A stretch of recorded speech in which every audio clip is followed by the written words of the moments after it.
प्रकृति और परमात्मा नगदी का हिसाब रखता है। तुमने प्रकृति के साथ छेड़छाड़ करी तो आज ये दिन देखने को मिल गया। हाथ की हाव, जैसे तुमने वृक्षों को काटा, जैसे तुमने प्रकृति को परेशान करा, जैसे तुमने जीवों को कष्ट दिया, वैसा की वैसे ही कष्ट उसको प्रकृति को दिखा दिया। उस प्रकृति ने कि हम लेन देन जो करते हैं हिसाब नगदी का करते हैं, बराबरी का करते हैं। तुमने हमारे मारे थे, हमने तुम्हारे मार दिए, तुमने हमको छोड़ा लिया, हमने तुम्हें छोड़ा लिया। ये जीवन प्रकृति और परमात्मा कभी उधारी में नहीं काम करता, ये तुरंत देता है। तुमने दान करा, तुम्हारा दान सामने, तुमने पुण्य करा, तुम्हारा पुण्य सामने, तुमने सत्कर्म करा, तुम्हारा सत्कर्म सामने, तुमने भजन करा, तुम्हारा भजन सामने।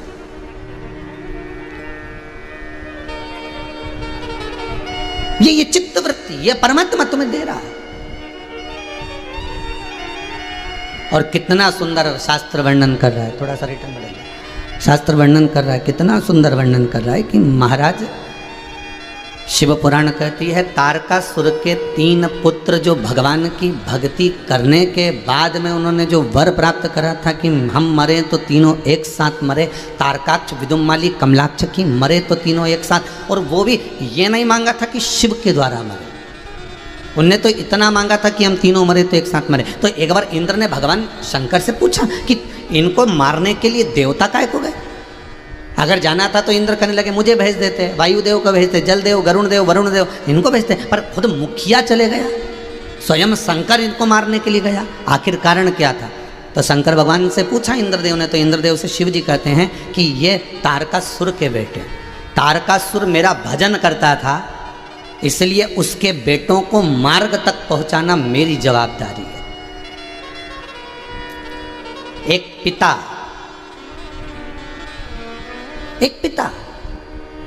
अगर लोन लेकर, कर्जा लेकर चला गया, मर गया, और पिता की दुकान बच्चे संभाल रहे हैं, पिता का व्यापार बच्चे संभाल रहे हैं, तो लोन कौन भरेगा? भरना तो बच्चों को ही पड़ेगा कि ऊपर से आके काका जी भरेगा? कोई भरेगा? भरना बच्चों को, भरना बच्चों को पड़ेगा। और इस जगह पर बहू कह दे तुम्हारे पिताजी लोन लेकर मरे थे, तुम्हारे पिताजी ने लोन लिया था, तुम काय को भर रहे हो? तो पति समझा कर कहेगा वो जगदम्बा तेरे हाथ जोड़ूं, अच्छे से समझ जा, लोन पिताजी ने लिया था, मकान में, दुकान में, जिसमें भी लिया था वही दुकान से अपन कमा रहे हैं, और उस दुकान को बरकरार रखना है, उस दुकान को रखना है तो लोन तो देना पड़ेगा। उसी तरह तारकासुर के पुत्र 3, अब तारकासुर ने जो भजन करा था उस भजन का प्रमाण ये मिला कि भले इन्होंने नहीं मांगा कि शंकर के द्वारा मरूं, इन्होंने ये भी नहीं मांगा कि ब्रह्मा के द्वारा मरूं, इन्होंने ये भी नहीं मांगा तीनों ने कि मैं विष्णु के द्वारा मरूं, पर शंकर इनको मारने आए हैं। उसका फल ये है कि भजन अगर पिता करता है, भजन अगर माँ करती है, भजन घर के दादा दादी करते हैं तो वो पोते पोती को भी प्राप्त होता है, वो घर के बेटे और बहू को भी प्राप्त होता है, वो घर के का नहीं हुआ। जैसे विभीषण गया और लंका जल गई, भस्म हो गई, लंका समाप्त हो गई।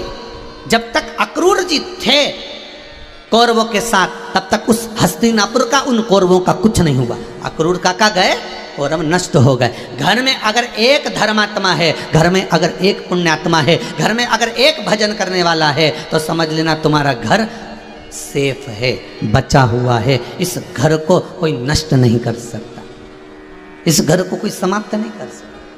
अगर कोई भजन है करने वाला, कोई स्मरण करने वाला, कोई मंत्र जाप करने वाला, कोई नाम जाप करने वाला अगर है तो फिर सोचना नहीं, फिर क्यों सोचें भाई? सोचता वही है जिसकी बुद्धि। एक पत्नी मरते मरते अपने पति से बोली अब मैं जा रही हूं, अपन दोनों बैकुंठ में मिलेंगे। इतना अच्छा पति, इतना बढ़िया धर्मात्मा, पुण्यात्मा, अब अपन दोनों बैकुंठ में मिलेंगे। दूसरे दिन से जैसे ही पत्नी के मरी, पति सारा गलत काम करने लगा, ने जुआ खेले, ने व्यसन करे, ने मदिरा पान करे, ने मांसाहार करे, सारा गलत काम करे। तो गांव के लोगों ने एक दिन उसको बुला गया और समझाया, क्यों रे तो इतना अच्छा था, खूब रामायण गीता पढ़ता था, भजन करता, कीर्तन करता, और बताओ कि पत्नी के जाने के बाद इतना बिगड़ गया, काय के लिए ऐसा काम कर रहा है? तो क्या मेरी पत्नी बोल के गई अब बैकुंठ में मिलेंगे, और मैं बैकुंठ नहीं जाना चाहता। बैकुंठ में गया और वो मिलेगी, फिर वो प्राण खाएगी मेरे वहां पर। नीचे नहीं छोड़ा तो क्या ऊपर छोड़ेगी? इसलिए मुझे जाने ही नहीं, कुछ नहीं, मैं नहीं जाऊंगा। तो गांव के लोगों ने कहा भाई तू इतना समझदार होकर ऐसा ऐसा कर, तो मेरे को जाना ही नहीं वैकुंठ, मैं नहीं जाऊं। अब हम सोच रहे हैं, हमारा विचार, हमारी दृढ़ता, हमारे एक मन का भाव हमारे सामने हो, हम रिझाएं परमात्मा, हम भगवान को मना लें, हम भगवान को अपना बना लें, पर चित्तवृत्ति से, दिल से, हृदय से। थोड़ी सी दवाई रोग को शांत कर देती है, थोड़ा सा भजन मन को शांत कर देता है। सुख मत मांगो भगवान से शांति मांगो। क्यों? शांति होगी तो सुख अपने आप आएगा, मन में शांति नहीं तो फिर सुख करोगे भी क्या। डनलप का गद्दा मिल गया, मन में शांति ही नहीं है, तो वो डनलप का गद्दा किस काम का, किस काम का। एक सोमानी जी,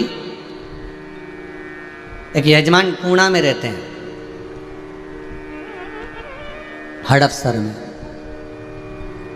अच्छे हैं, उनका लोहे का काम बहुत बड़ा, बहुत बड़ा काम है।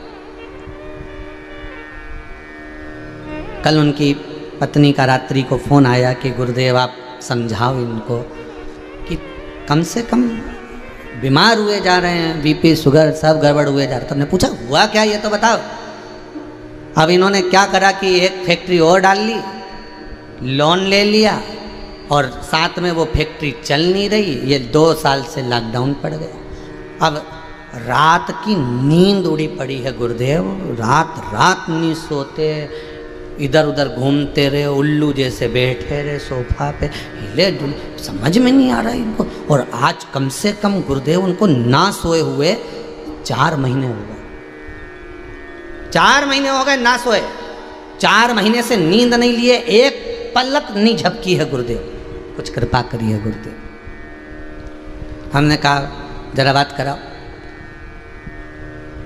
गुरुदेव बहुत टेंशन है। हमने कहा टेंशन ले लेके निपट जाओगे तो फिर बाद में लोन ऊपर से चुकाओगे। भगवान ने अगर शरीर दिया है और ये संपूर्ण शरीर अगर भगवान ने बनाया है तो उस लेवल से बनाया है, उस प्रबलता से बनाया है। परमात्मा अगर शरीर का निर्माण करता है तो ऐसा करता है कि कितनी भी विपदा आ जाए, कितनी भी समस्या आ जाए, कितना भी दुख आ जाए, कितनी भी तकलीफें आ जाए, कितना भी कष्ट आ जाए, परमात्मा शरीर को इतना प्रबल बनाकर भेजता है, बस उस प्रबलता को प्रकट करना पड़ता है। अपनी एनर्जी को प्रकट करिए। अभी अभी क्यों कर रहे हैं इम्यूनिटी बढ़ाइए? अरे अपने बल को प्रकट करिए। अगर हॉस्पिटल में पड़े हो तो डरने की बात नहीं है।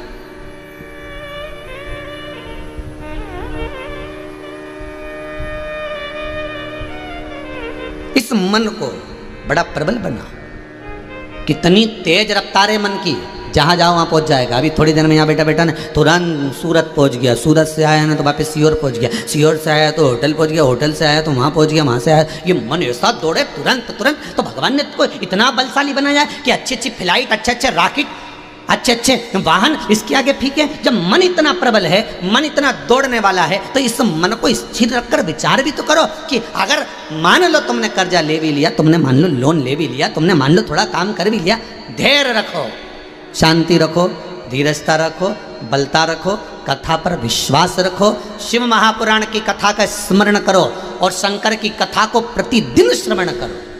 ये बल देगी तुमको, ये चित्त देगी तुमको।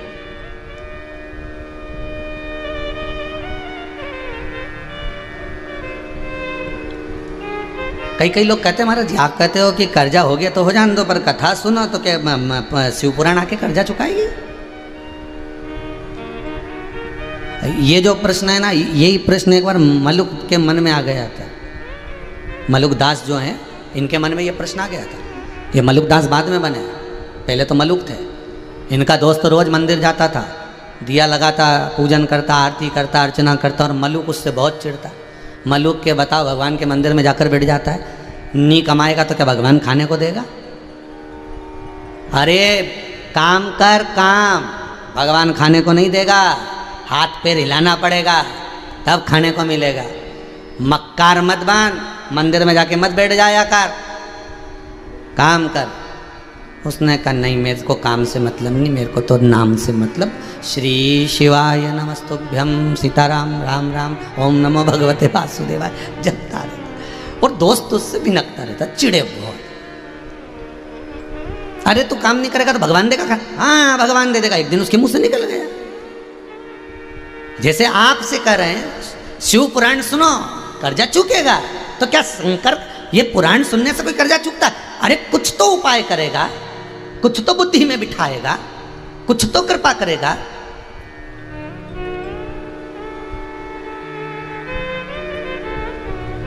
अरे भाई, एक पति ने पत्नी से कहा, क्यों बेटी बड़ी हो गई है, हाँ शादी करना है। पत्नी बोली वो तो करना ही है। तो पैसा, अरे घर में 1 रुपया नहीं है, खाने के लाले पड़ रहे और तू के बेटी की शादी करना, पैसा कहाँ से आएगा? पत्नी बोली अब कहीं ना कहीं से व्यवस्था तो करना पड़ेगी, बेटी की शादी करना है, कुछ ना कुछ तो। नगद कहाँ है? नगदी कुछ होए तो बेटी की शादी कर दे। इतने में पत्नी बोली तुम चिंता मत करो, 5 किलो चांदी रखी है। 5 किलो चांदी? हाँ कहाँ है? और पत्नी ने एक झोला ला कर दिया, उसमें चांदी बंधी थी, 5 किलो चांदी। अब बस ये चांदी अपने पास में है, जब चाहो जब नगद कर लो। चांदी बेची, पैसा आया, और पैसा आया तो बेटी की शादी में लगाया। ये चांदी हमारे पास में है, और अगर चांदी तुम्हारे पास में है तो इसको कभी भी नगद कर सकते हो। उसी तरह अगर शिव महापुराण की कथा तुम्हारे इस मन में है, इस चित्त वृत्ति में है,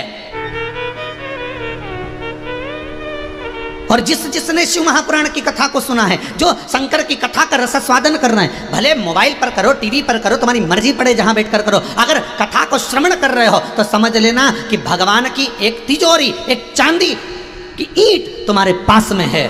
और जब चाहो तब तुम इसको नगद कर सकते हो, जब चाहो तो शंकर को प्रकट कर सकते हो। दिल से पुकारोगे, शिव तुम्हारे सामने होगा। क्या परमात्मा खाने को देगा? हाँ। और मान ले मैं जंगल में जाकर बैठ गया, वन में बैठ गया, और तेरा भगवान नहीं आया तो क्या गारंटी मेरी? तू जा बैठ जंगल में, खाने को देगा। मलुक ने कहा मैं जंगल में जाके बैठ जाऊँ, बिल्कुल कुछ हाथ पे नहीं लाऊं, मत हिला, काम भी नहीं करूँ, मत कर, देगा वो खाने को। उसने जन्म दिया है। माता के स्तनों में जब दूध दे सकता है, अंदर पड़े हुए बालक का जब पेट भर सकता है, तो मरने पर गीता में उपदेश उसने दिया है कि मरेगा तो भी अग्नि और कफन मैं दूंगा। अभी कौन दूसरा दे रहा है? परिवार वाले तो मुर्दे को हाथ तक नहीं लगा रहा है, बापड़ान बेचारा दूसरा ही दे रहा है। अग्नि भी देने वाला दे रहा है, कफन देने वाला दे रहा है, लकड़ी देने वाला दे रहा है, कौन दूसरा आ रहा है? बेटे तो ऑनलाइन अंतिम संस्कार कर रहे हैं। अरे दिल्ली की घटना यूट्यूब पर निकालिएगा, फेसबुक पर निकालिए, अखबारों में निकालिए। एक माँ हॉस्पिटल से ठीक होकर आ गई, दरवाजे पर मोहल्ले के लोग उसको लेकर गाड़ी में बैठे हैं और हारन बजा रहे हैं कि दरवाजा खोल दो। साहब तुम्हारी माता आई है, ठीक हो चुकी है, अब उसको कोरोना नहीं है, दरवाजा खोल दो। 2 दिन तक बेटे ने दरवाजा नहीं खोला है। बेटी को फोन करा कि तुम्हारी माँ ठीक हो गई है, दरवाजा खुलवाइए। बेटी कहती है मैं पहचानती नहीं हूं। कितना विचित्र जमाना, कितना विचित्र। ये शिव पुराण कहती है, ये संसार के लोगों को दिखा दिया क्या तुम्हारा क्या पराया। अकेले आए थे अकेले जाना है, राम लाए थे राम जाना है। भगवत भजन कर लो, स्मरण कर लो, नाम जाप कर लो, जीवन का क्या ठिकाना है, कब जाना। तो मल्लुक कहते हैं क्या भगवान खाने को देगा? देगा। दोस्त ने कहा वही देगा। जंगल जाऊं, चले जा। वन में गया, उसने सोचा नीचे बैठूंगा, कोई ना रोटी लाकर दे दी तो दुनिया में दानदाता भी बहुत है, तो पेड़ पे चढ़ गया ऊपर। दोस्त ने शिव जी से कहा आज परीक्षा लेने गया है, मेरा मित्र मलूक गया है, कृपा करना, पेट भर देना। बाबा ने ऐसी कृपा करी कि एक गाय चराने वाला आया, कपड़े में 4 रोटी लाया, थोड़ा सा अचार लाया। उसने सोचा नीचे रखूंगा कोई खा जाएगा जानवर, तो उन्हें पेड़ पे टांग दी। इसने मन में सोचा गजब भोलानाथ इसका, गजब करा, पेड़ पे रोटी दे दी। पर दोस्त तो कह रहा था कि मत खा, वो तो खिला के भी जाएगा। हाथ भी मत हिलाओ, पाँव भी मत हिलाओ, वो खिला कर जाएगा। तो आज देखो इतने ऊपर पेड़ पे कैसे खिलाने आता। इतने में 8-10 डाकू आ गए, पीपल के पेड़ के नीचे जैसे आराम करने के लिए थोड़ी देर विश्राम के लिए रुके, रुकते से ही लेटे, लेटते से ही एक व्यक्ति का ध्यान रोटी पर चले गया। उसने कहा सरदार, माता रानी ने बड़ी कृपा करी है, जगदम्बा ने, रोटी देखो अपने को यहाँ दे दी है। सरदार कह रहे भूख लग रही, उतार नीचे। रोटी उतारी, जैसे ही सब खाने वाले थे इतनी देर में दूसरा बोला एक भी रोटी मत खाना, ऊपर पुलिस वाला बैठा है। रोटी में नींद की गोली मिलाई होगी, अपन खाएंगे पकड़ा जाएंगे और ये जाके बंद कर देगा। सरदार क्या करें? सरदार ने कहा एक ही पुलिस वाला, नीचे उतार इसको, नीचे उतार इसको और बांध पेड़ से, और पेड़ से बांध दिया। सरदार क्या करें? सरदार के इसकी रोटी इसी को खिलाओ। अब ये तो क्या भगवान खिलाने आएगा, ये कि नहीं खाऊं। सरदार रोटी नहीं खा रहा। सरदार ने कहा मार मार के खिलाओ। दोनों इधर से दो चा, दोनों इधर से दो चा, बापड़े के नीला पीला कर दिया मार मार के, और खूब मारा ने रोटी खिलाई, मुंडा में ठुसा ठुसा के खिलाई, खूब खिलाई, पूरी रोटी खिला के इसको छोड़ के चले गए। अब ये शाम को जब गांव में गया तो मित्र मिल गया। मित्र ने कहा मेरा भोलानाथ मिला था। मलुक कहते हैं तेरा भोलानाथ नहीं खाओ तो मारता भी था। बड़ा घटना नहीं है, समाप्त नहीं होगा, वो मिलेगा, वो समाप्त नहीं होगा। बस उसको पहचान के नेत्र चाहिए, उस शंकर को, औघड़ी को पहचान की दृष्टि चाहिए। और जब पहचान की दृष्टि एक बार मिल गई, एक बार प्राप्त हो गई, फिर जीवन का सुख प्रदान कर देती है। पहचान लो शंकर। आज शिव प्रदोष है, भौम प्रदोष है।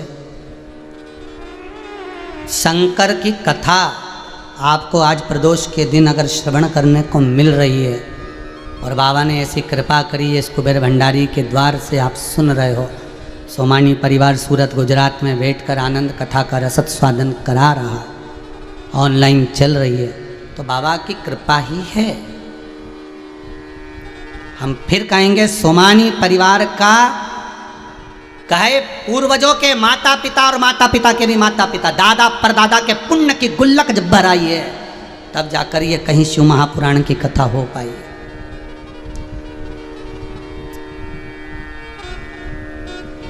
कहीं कृपा हुई और आप लोगों पर भी कहीं पूर्वजों की कृपा हुई है, तब आप शिव कथा को सुन पा रहे, सुन रहे। जितने लोग टीवी पर सुन रहे हैं उससे ज़्यादा लोग मोबाइल पर भी श्रवण कर रहे हैं। अपार, घर घर, गली गली, मोहल्ला मोहल्ला, क्षेत्र क्षेत्र।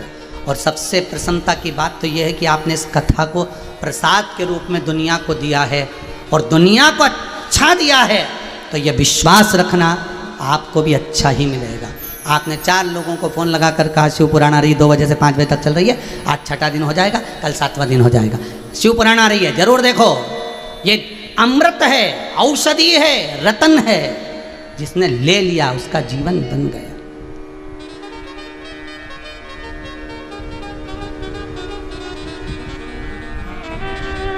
रतन। जिन जिन ने शिव महापुराण की कथा को करवाया है, हमारा निवेदन रहेगा एक आध बार कभी उनसे फ़ोन लगा के पूछना जरूर कि आपने अपने बच्चों की शादी करी होगी, बेटा बेटी की शादी करी होगी, कुटुंब परिवार में बहुत फंक्शन हुए होंगे, पर एक बार आपने अगर शिव पुराण की कथा करवाई, भले ऑनलाइन कराई, आपको कैसा महसूस हुआ? आपके जीवन का कितना आनंद आपने पाया? ये जीवन का रतन कैसे प्राप्त हुआ? वो जरूर पूछिए कि सुख क्या है, आनंद क्या है, शांति क्या है, धैर्यता क्या है, वैभवता क्या है।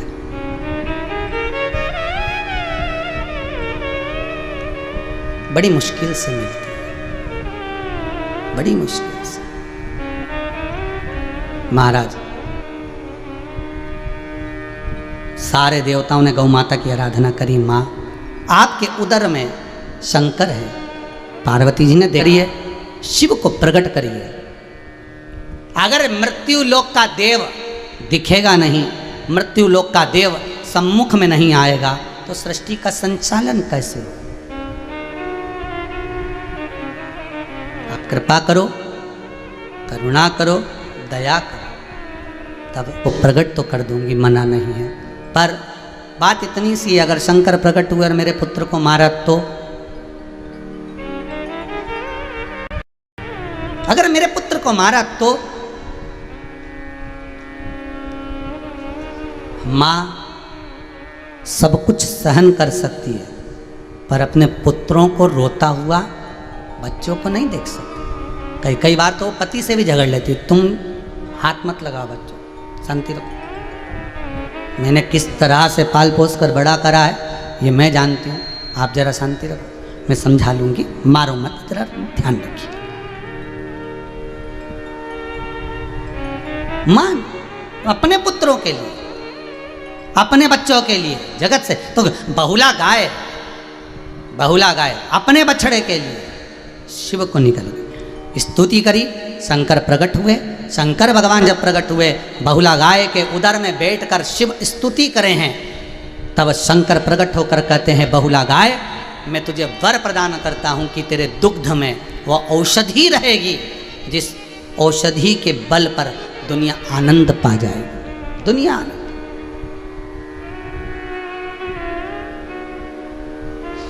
पर आज के लोगों को है ना वो डब्बे का दूध बहुत अच्छा लगता है, थैली का दूध अच्छा लगता है, और गाय का दूध ले जा कर देते ना तो ये तो पतरा है, क्योंकि इनकी आदत हो गई ना भैंस का दूध पीने की, और वो डब्बे का और थैली का। तो गाय का दूध थोड़ा पतला होता है, और देसी गाय का, ये विदेशी गाय नहीं।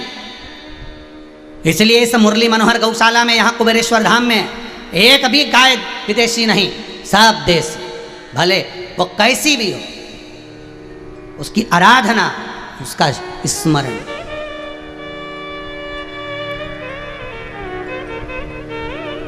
सुख प्रदान करता है। अब तुम्हारे दूध में अमृत होगा। मेरे बेटे का पिया हुआ दूध का फैन आपके शरीर पर गया। शंकर कहते हैं, शिव महापुराण की कथा कहती है, जिसके शरीर पर सफ़ेद दाग पड़ जाते हैं, चमड़ी सफ़ेद हो जाती है, गाय जब अपने बछड़े को दूध पिला रही हो, उसके मुख पर जब फैन आ जाता है, उसको चम्मच में भर लिया जाता है, और उस फैन को पूर्णिमा की रात्रि को ठीक 12 बजे शरीर पर लगाया जाता है, और लगाकर 15-20 मिनट बैठा जाता है। उसके बाद स्नान कर लिया जाता है, तो वो चर्म रोग अपनी चमड़ी सही चमड़ी के रूप में आ जाती है। फिर वो सफ़ेद चमड़ी नहीं रहती, चर्म रोग समाप्त हो गया। जो बच्चा पढ़ने में कमजोर होता है, बुद्धि में कमजोर होता है, जिसका विवेक चित्तवृत्ति भगवान के भजन, आर्थिक भगवत स्मरण में या परिवार में या अच्छे काम में नहीं लगती, हमेशा बेकार काम करता है, तो अमावस्या के दिन जब गाय अपने बछड़े को दूध पिला रही हो, उसके मुख पर फैन आ रहा हो, उस फैन को चम्मच में लेकर उस बच्चे को पिला दिया जाता है, तो बच्चा विद्वत्ता में प्रबल हो जाता है। जो पढ़ता है उसको याद रहता है, उसकी बुद्धि का विकास होता है। उस गाय के दूध में वो अमृत तत्व छुपा। गाय के दूध में अमृत है, स्वर्ण है, आनंद है। उसको पहचानना। शिव गौ माता को देखकर आनंद पाए। शंकर पार्वती से कहते हैं, पार्वती विष की तपन नहीं,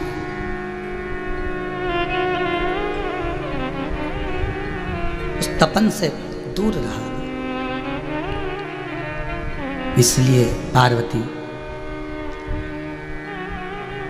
जो मनुष्य, जो मानव मेरे मंदिर में दर्शन करने आए, अगर वो एक रत्ती भी दूध, थोड़ा सा भी दूध अगर पानी में भी डालकर मुझे समर्पित करता है, शंकर कहते हैं मैं उसकी मन की मुराद पूर्ण कर देता हूँ। आज इसलिए हिंदू धर्म के भीतर शास्त्रों में जो नियम बना हुआ है, शास्त्रों के अनुसार जो नियम बनाया गया है, शास्त्रों के अनुसार जो नियम किया गया है, वर्णित किया गया है, उसके हिसाब से देखा जाए तो जो पानी जल हम शंकर को अभिषेक करते हैं, उस जल में थोड़ा सा दूध डाल देते हैं, थोड़ा सा दूध। और जल में हम थोड़ा सा दूध अगर डाल देते हैं शंकर को समर्पित, भले आपके पास में दूध नहीं है, थोड़ा सा दूध भी अगर चढ़ा कर, पर निवेदन एक आपसे बहुत करबद्ध है। शिव को ये थैली का दूध मत चढ़ा, शंकर को ये डब्बे का दूध मत चढ़ा, शंकर को ये फालतू का केमिकल का दूध मत चढ़ा। आपसे हाथ जोड़कर निवेदन है, कहीं जिस दिन आप प्रदोष का उपास कर रहे हो, पशुपति व्रत कर रहे हो, या आप 16 सोमवार संकट सोमवार कर रहे हो या आप शिवरात्रि के दिन शंकर के मंदिर जा रहे हो, तो आपसे हाथ जोड़कर निवेदन है, भले इतना सा दूध किसी की यहाँ गाय हो, इतना सा मांग कर लिया, भले वो 1 रुपए का दूध अगर 20 रुपए में भी दे तो भी थोड़ा सा लिया, पर उस दूध को पानी मिलाकर चढ़ाओ, पर शंकर को असली चढ़ाओ, सिद्ध चढ़ाओ।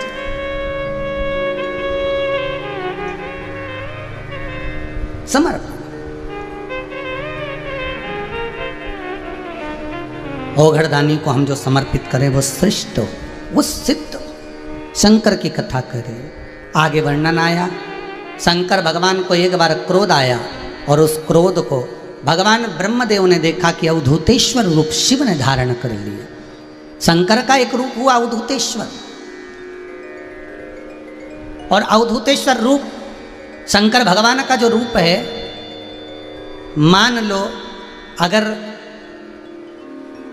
कोई व्यक्ति आपका धन खा गया हो, रुपया निगल गया हो, पैसा लेकर बैठ गया हो और नहीं दे रहा हो, तो महाराज काली तिल्ली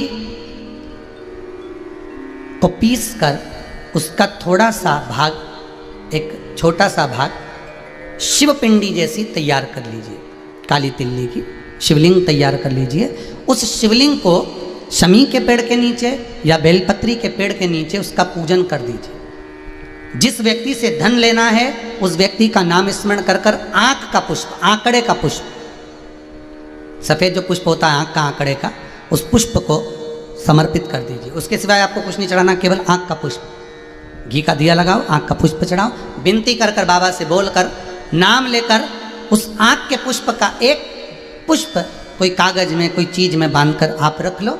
बाकी का शिव जी का जब विसर्जन करें, काली तिल्ली का जो शिवलिंग बनाया उसका विसर्जन करें, उसके साथ विसर्जन कर दें। जिस व्यक्ति से धन लेना है, पैसा लेना है, उसके ऑफिस तक, उस व्यक्ति तक वो पुष्प भेज दीजिए, उसके यहाँ पटकवा दीजिए। वो व्यक्ति हाथ जोड़कर भी आपका धन वापस करेगा, वो व्यक्ति रुपया वापस देकर जाएगा। अवधूतेश्वर महादेव,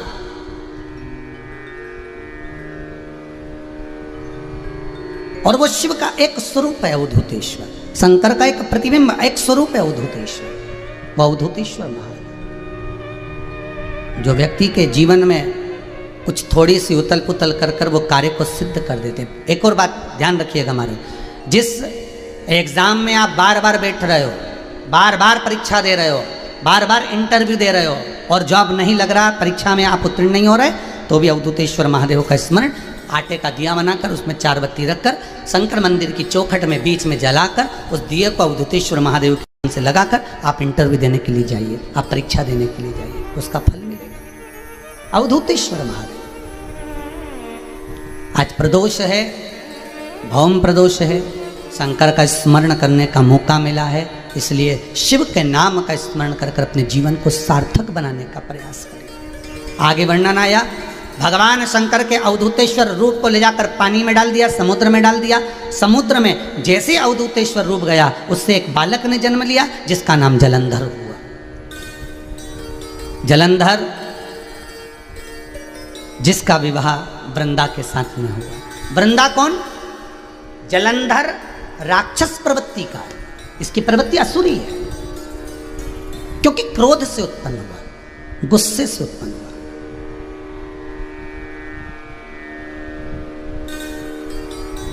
बहुत ध्यान दीजिएगा महाराज, पति और पत्नी दोनों गुस्सा करें, मना नहीं है हो, पर बच्चों के सामने ना करे जा। आपस में झगड़ा पति पत्नी जब करें तब ध्यान रखना कि घर के कैमरे को ऑफ कर दो। ये बच्चे जो होते हैं ना, ये कैमरा होते हैं, जैसे ये कैमरा लगा है ना, ये सब कैच कर रहा है, क्या कर रहे हो, कैसे बोल रहे हो, क्या कह रहे हो, क्या। तो बच्चे जो होते हैं ना, ये भी एक कैमरा होते हैं। तो जैसा करते हो बच्चे वो कैच करते जाते हैं, बच्चे वो देखते जाते हैं। और जैसा जैसे दादी अगरबत्ती लगा के उठेगी तो बच्चे बैठ जाते हैं 2 अगरबत्ती लेके, अगरबत्ती नहीं होती तो तीली लेकर बैठ जाते हैं। उन बच्चों की आदत रहती है, कुछ ना कुछ लेकर बैठेंगे। उनको दादी को देखते हैं तो दादी जैसा काम करते हैं, पिताजी को जैसा गुस्सा करते रहते हैं, पिताजी जैसा काम करते हैं,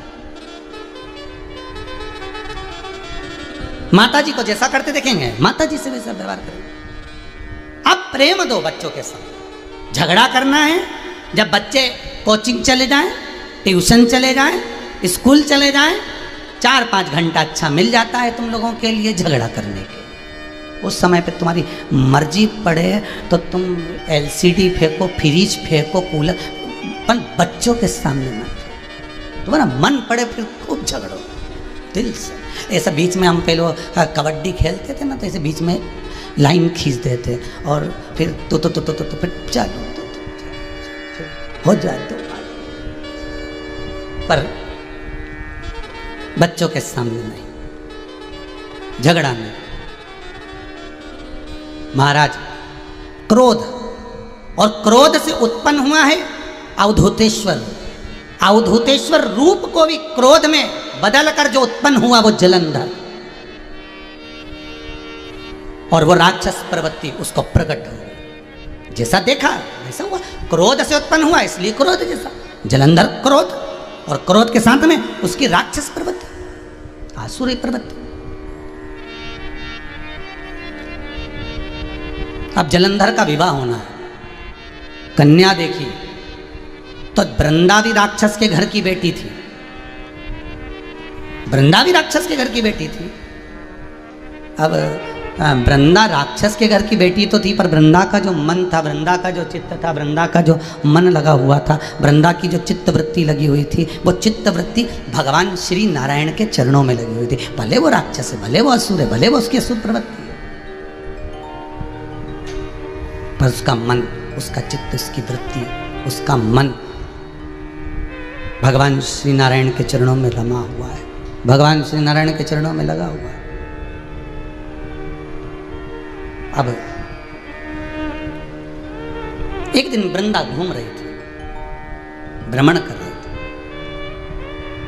किसी स्थान पर बैठकर, एक कहते हैं गूलर का जो पेड़ होता है, गूलर का जो पेड़ था, उसके नीचे वृंदा श्री नारायण का स्मरण में डूबी हुई है, भगवान नारायण की भक्ति में डूबी हुई है वृंदा।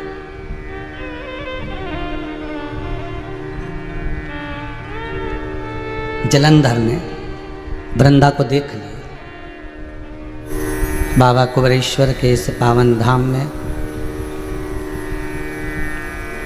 33 कोटि देवता जिस गौ माता के अंतर्गत विराजमान रहते हैं, ऐसे गौ माता के इस पावन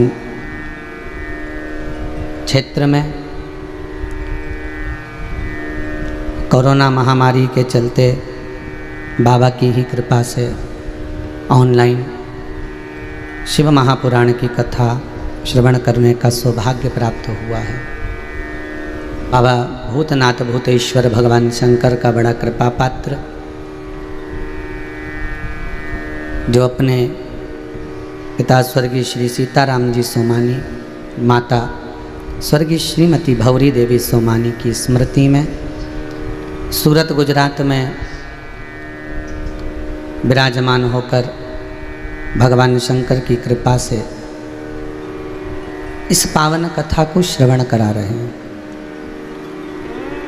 करुणा सागर की करुणा, दया, उदारता है, जो सोमानी परिवार द्वारा इस पावन कथा को कोरोना महामारी के चलते एक बल, प्रबलता प्रदान कर रही है। संपूर्ण विश्व में ये शिव महापुराण की कथा एक पावर, एक एनर्जी, एक बल दे रही है।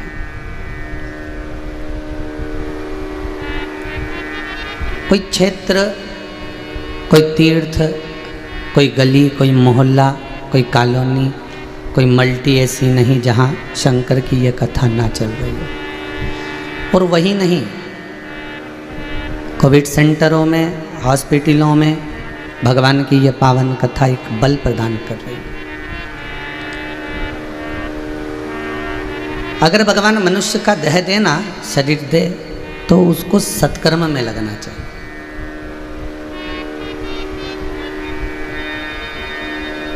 जिस रूप में परमात्मा हमको जो शरीर दे रहा है, उस शरीर को यदि हम सत्कर्म की ओर, अच्छे कार्य की ओर लगा देते हैं तो भगवान की दृष्टि भी अपने पर पड़ी रहती है। पहले भी कथा में कहा अगर तन पर सोना होगा तो चोरों की नज़र होगी, सुंदरता होगी तो लुच्चों की नज़र होगी, और अगर हृदय में भक्ति होगी तो वो भोलेनाथ की नज़र होगी। ये दृष्टि शिव की कृपा से मिलती।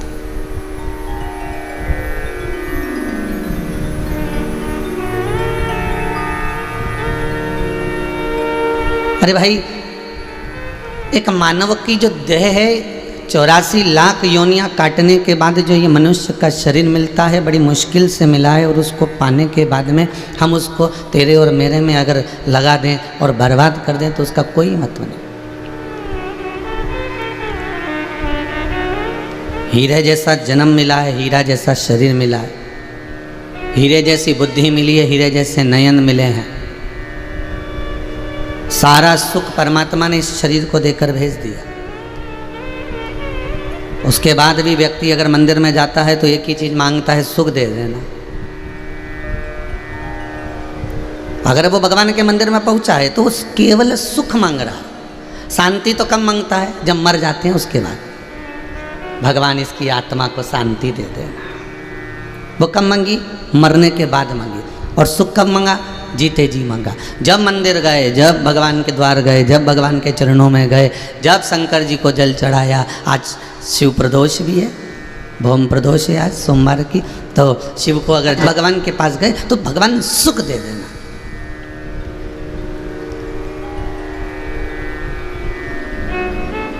और शांति कब मांगी? जब 8-10 लोग इकट्ठे हो गए किसी के जाने के बाद, भगवान इसकी आत्मा को शांति दे देना। अगर वही शांति जो 10 लोगों ने इकट्ठे होकर मांगी थी, जो शांति दुनिया के लोगों ने बाद में मांगी थी, वो शांति अगर पहले मांग लेते तो सुख अपने आप तुम्हारे सम्मुख में हो जाता। पर शांति तो हमने केवल बाद में मांगी है। जब कोई मर जाए तो लिख के भेज दिया, पुष्प बनाकर, फूल बनाकर, ओम शांति लिख दी।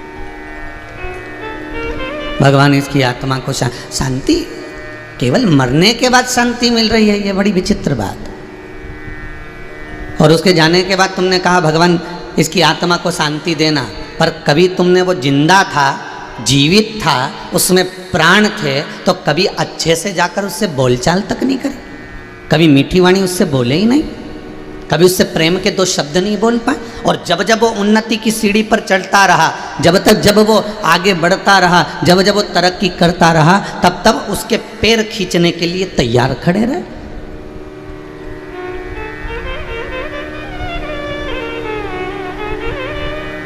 श्री अष्टावक्र जी ने क्या गलत कहा? संत ऋषिवर श्री अष्टावक्र जी कहते हैं, अष्टावक्र जी कहते हैं कि जीवते अर्थात जब मनुष्य जीवित है, जब मनुष्य में प्राण है, जब तक मनुष्य में जान है, तब तक कोई तुम्हारी तारीफ करने वाला नहीं मिलेगा। बहुत कम लोग मिलेंगे जो तुम्हारे कुछ शांति आनंद का अनुभूति प्रदान कर दें, तुम्हारे धीरज को, आनंद को कहें कि हाँ ये अच्छा है। पर जीवते अर्थात जीवित हैं तब तक लोग तुम्हारी बुराई करने वाले मिलेंगे, खूब बुराइयां करेंगे, अपशब्द कहेंगे, ताने देंगे, आड़े टेढ़ी बात कहेंगे। यहाँ तक अगर आप सत्कर्म कर रहे हैं, यहाँ तक अगर आप भगवत भजन कर रहे हैं, शिव महापुराण की कथा अगर सोमानी परिवार करवा रहा है, या कथा में जा रहा है, या आप कथा रोज सुन रहे हैं, या आप कथा में कहीं पहुँच रहे हैं, या कथा का अनुमोदन कर रहे हैं, या भगवान की पूजन कर रहे हैं, अर्चना कर रहे हैं, तो दुनिया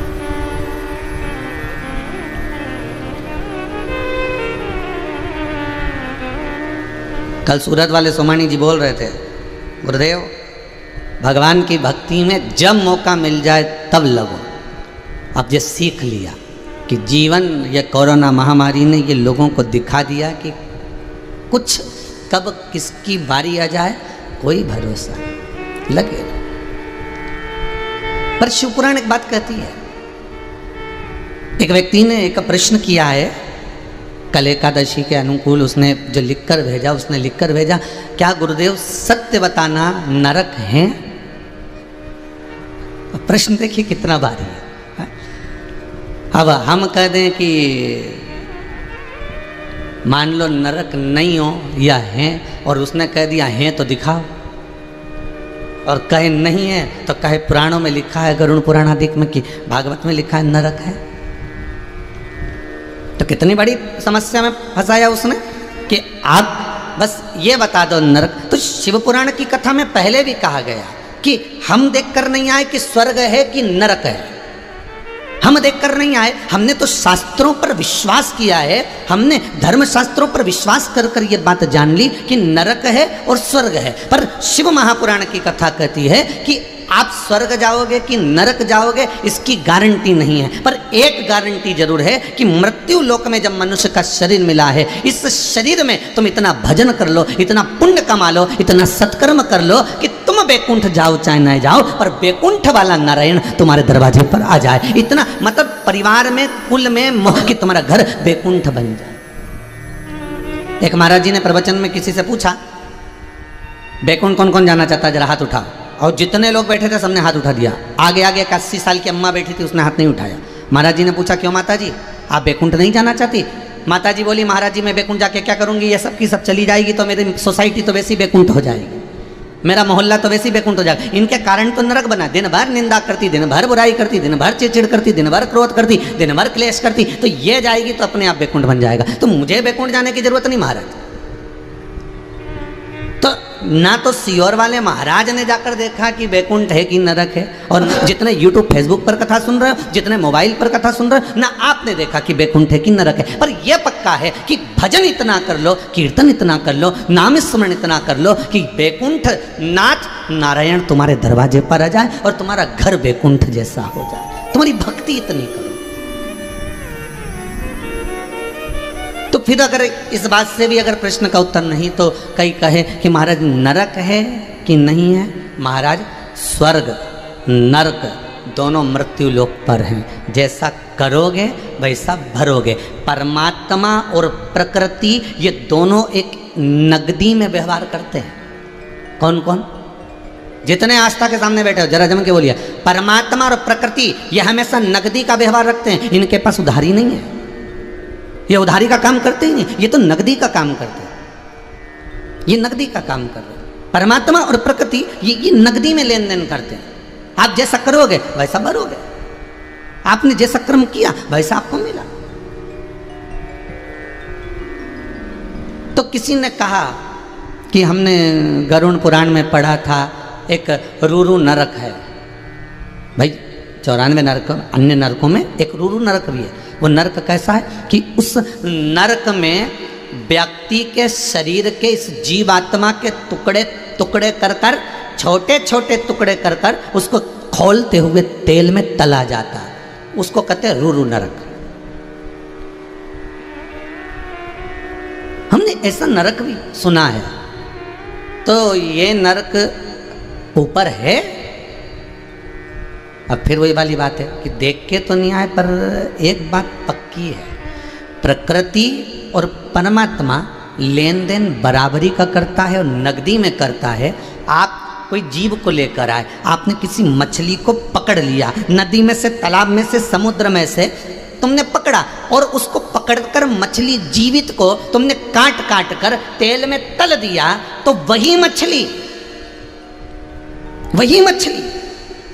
इस जीव को जाते से ही बदला लेती है, और उसको तुमने तला वो तुम्हें तल देती है। तो कई लोग कहते हैं क्या भगवान नरक भेजते हैं? भगवान नरक नहीं भेजते, तुम्हारे कर्म नरक भेजते हैं।